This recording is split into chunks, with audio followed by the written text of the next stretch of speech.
See, every substance has a certain reverberance to it, everything in the universe. Now we are trying to identify things which will push us in a particular direction. It's not just about Rudraksh. Plants, flowers, animals, everything have been identified as to what will take you in a spiritual direction and what will not. You have heard that this flower is the favorite of Shiva, this flower is the favorite of Vishnu. Because they're just identifying a certain reverberation which would come close to what we are referring to as Shiva or Vishnu or whatever else, and saying this flower gets you closest to that. So you who touching it, you receiving it, has a certain impact. So everything was identified like this. Rudrakshi is one of those items which has a very unique type of reverberation.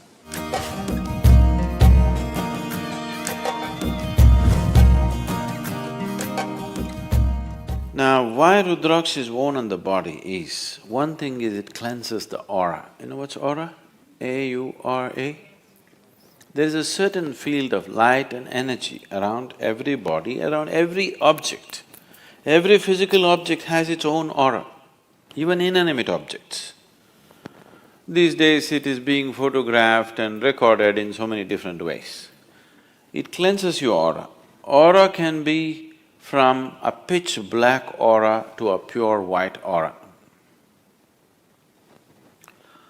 You know, if you have seen, maybe not so much in America, but if you have seen any of the Spanish pictures or Indian pictures, you will see if they show any saint or sage, always there will be a white halo around their head.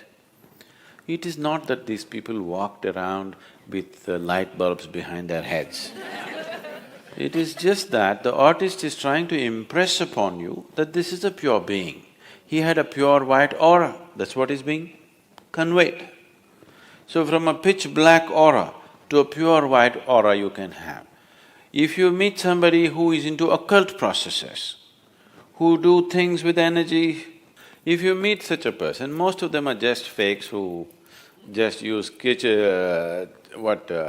chicken entails to scare you. But there are genuine people in that field. In India, there are lots of people, so very sophisticated occult. If you meet them, they're powerful in a very different way. Totally pitch black aura. They're very, very powerful, but in a completely different way. So from a pitch black aura to a pure white aura, in between there are a million shades. This can purify your aura. This does not mean if you wear a Rudraksh tomorrow morning, you will have a halo glowing behind your head. Not like that, but you're aspiring to purify yourself. When you're aspiring to purify yourself, every little help, every little aid you get, you want to make use of it.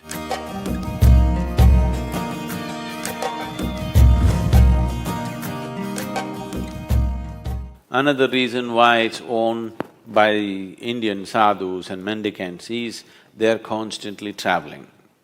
One who is constantly eating and sleeping in different places, his body goes through a certain level of destabilization.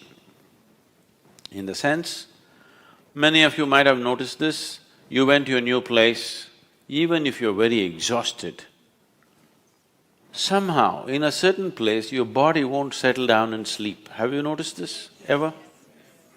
If you're a traveling person, you would have noticed it in some places, your body just won't settle down. You're fully exhausted, but you cannot sleep. This is because in your own house, in your own bedroom, today there is something called as… the forensic people are using this, what? Thermal imaging, is it? See, if you sit here now, 24 hours later, somebody will come with a machine and find out where Gayatri was sitting. There is a memory in the place which they're able to detect, this person was sitting only here, not there. Well, if you bring your dog, it knows she was sitting here, isn't it? So something is left there, isn't it so? Something is obviously left there, that is why a dog or a machine or something can detect it. So, you are sleeping in the same bed every day, here, certain aspect of your energy is left here, here you're very comfortable. If you go to another place where the energies are very different, your body may not settle, sometimes it could be damaging to the system. So person who is constantly traveling wears a Rudraksh so that he has a cocoon of his own energy, that the outside energies does not disturb him. He has a… we call this a kavacha. You know what's a kavacha? Kavach.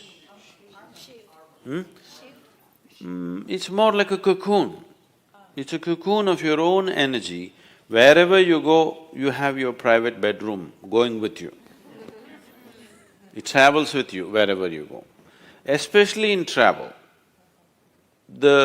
your aura gets frayed. This is the reason why you feel so exhausted with travel.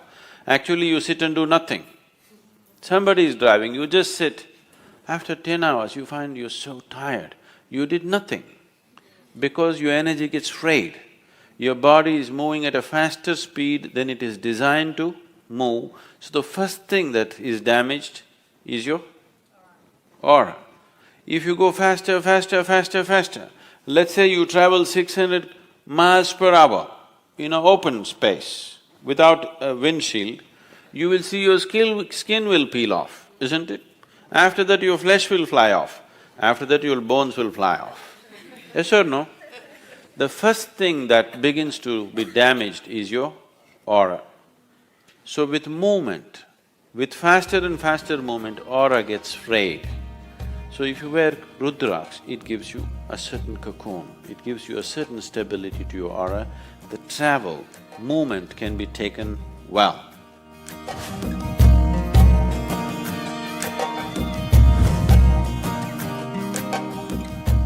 This also is a kind of protection. You know, people use negative energies to affect other people's lives. You're aware of this? What do you call that here? Yes, Billi Shunyam, the black magic or whatever you call it, there are various kinds of arts. One Veda, out of the 4 Vedas, one Veda is dedicated towards this. The Atharvana Veda is all about how to manipulate energies to your benefit and somebody's detriment. If you wear Rudraksh, it also protects you against that kind of negative situations. Many times, these things could happen to people even though they are not directed towards them. Right now, let's say somebody is doing some black magic to me, but I am not receptive to it. You're sitting here, you may get it. It is not necessary it must be aimed at you. If you're susceptible at a certain moment, you will get it. So, many times people may go through bad patches and things like that. Don't ascribe this, I don't want to create fear in your mind, but many times we have seen people being influenced by certain things, not knowing what's happening, blaming all kinds of things, not knowing what exactly is happening with themselves. Wearing a simple mala gives a certain level of protection for that person.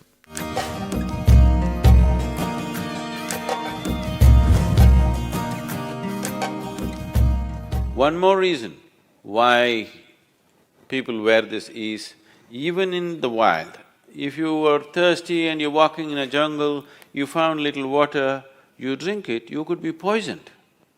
You could paralyze yourself or you could kill yourself, because even in nature, water could be poisoned with certain gases.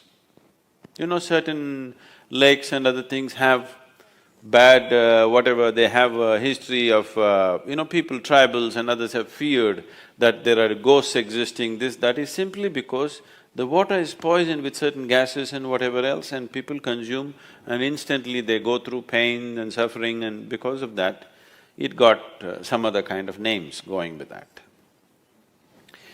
If you just hold your Rudraksh above the water, it will tell you whether to drink or not. If any food appears in front of you, if you hold it, even if there is a tiny bit of poison in it, instantly it will go anti-clockwise. Let me see, check this water.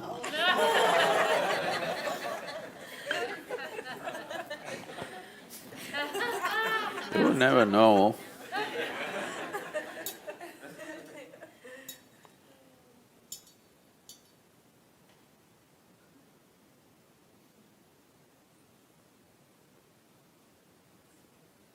This is good water. You put a tiny drop of poison into this, which you cannot detect by smell or taste, that kind of poison. You hold this and see, immediately it will go anti-clockwise.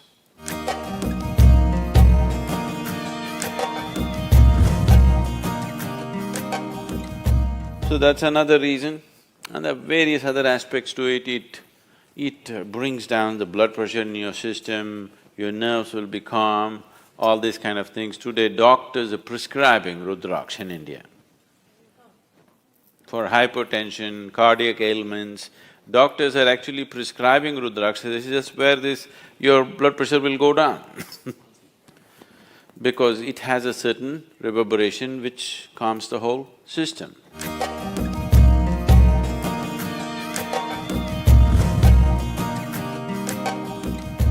The main purpose is to make you available to grace. Because ultimately, it doesn't matter what circus you do, what yoga you do, what else you do, ultimately it's only by becoming available to grace you become a possibility. This is why a devotee attains quicker than anybody, because he just offers himself like that. If that sense of offering and things are not brought in, yoga will become circus. Without grace, whatever you do, whether it is spiritual process, health, wealth, success, there will be no success in any area of life if in some way you do not become available to grace, that's for sure. Either you become consciously available or unconsciously in your own way you became available, okay? Every human being, every creature is becoming available in some way. But if you're consciously making that a part of your life, then everything works, it's a well-lubricated life, everything works easy and smooth. So Rudrakshi is just creating that possibility, enhancing it a little bit. Not that without Rudrakshi you will not be available to grace. You will be. It is just that you want to use every support that is available to you.